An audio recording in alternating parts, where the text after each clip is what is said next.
Does anyone else feel like the economy is gaslighting them? Seriously, you work 40, maybe 50 hours a week, you skip the latte, you make the sandwich at home, you do everything the gurus told you to do in 2019, and at the end of the month, you open your banking app expecting progress, and you see the exact same number you saw last month: zero, or worse, negative. I've got bad news. You're not imagining it. The friction you feel right now isn't poor money management, it's physics. It's called escape velocity. In astrophysics, the hardest part of space travel isn't flying through space, it's the first 2 minutes of leaving the ground. Almost all the fuel is burned just fighting gravity. Your finances work the same way. The system is designed to keep you on the ground. The gravitational pull of rent, inflation, emergencies, and stagnant wages is perfectly calibrated to keep you at zero. Most people think saving money is linear. They think saving your first $1,000 is the same difficulty as saving your 10th 1,000. It's not. Saving your first 1,000 is war, hand-to-hand combat against your psychology and an economy that wants you to stay a consumer. So if you're stuck at zero or bouncing between $200 and negative $200, stop beating yourself up. You are fighting the hardest battle of the entire war.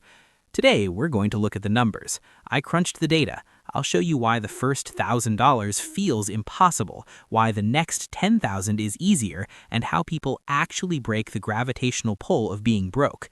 Let's get something out of the way immediately. If one more person tells me the reason you can't save $1,000 is Netflix or avocado toast, I'm going to lose it. This is the great myth of personal finance, that high income equals wealth and being broke is a willpower problem. I've looked at the balance sheets of people making $150,000 a year. Do you know what I see? Zero in the bank, sometimes less, because income is not wealth.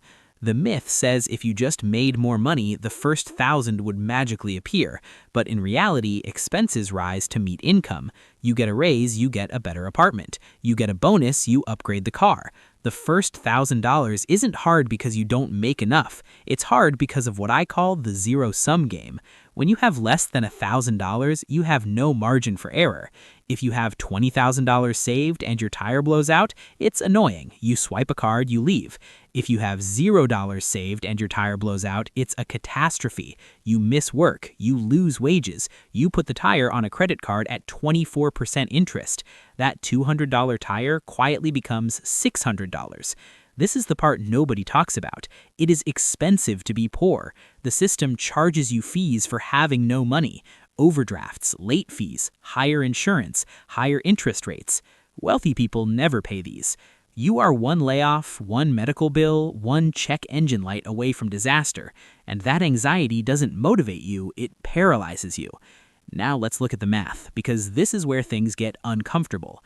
Your financial life moves through 3 tiers. Tier 1 is the friction zone, from $0 to $1,000. This is where most people are stuck. Every dollar saved must come directly from labor. No investments, no compounding, no assets working for you. And here's the invisible tax. You save $100, but you couldn't buy groceries in bulk, minus 20. Your balance dips, bank fee, minus 12. Your credit utilization stays high, insurance costs more, minus 30. You pour $100 in, only 40 sticks. You're running uphill with a weighted vest. The effort to reward ratio is brutal. This is why people quit. Tier 2 is the stabilization zone, from $1,000 to $10,000. Cross $1,000 and something subtle happens. The holes in the bucket stop leaking. Emergencies become inconveniences. Fees disappear. Bad luck stops compounding. Now, when you save $100, $100 actually stays. The work doesn't get easier, but the headwind disappears. Tier 3 is the velocity zone, anything over $10,000. This is the part nobody explains. The second $10,000 is faster than the first. The third is faster than the second, because now gravity works for you.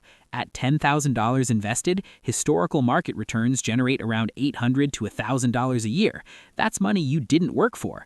At $100,000, your money generates a used Honda Civic every year for free. The wealthy aren't working harder than you, they just have an army of dollars working for them. But you can't build the army until you recruit the first soldier, and that first soldier, the first $1,000, is the hardest one to recruit. Now let's talk about the part spreadsheets don't show you, your brain. When you have less than $1,000, you live in fight or flight mode. Your mind scans for threats constantly. Can I afford this? What if rent bounces? What if I lose my job? This creates decision fatigue. Research shows financial scarcity can lower cognitive performance by the equivalent of losing a full night's sleep every day. You make short-term decisions because survival consumes your bandwidth. Convenience food, impulse spending, small dopamine hits to numb stress. The stress of being broke causes behaviors that keep you broke. Now compare that to someone with $10,000 saved. They live inside what I call the fortress of solitude.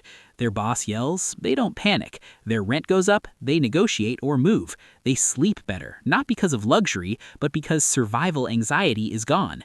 This is the real benefit of money, not stuff, silence.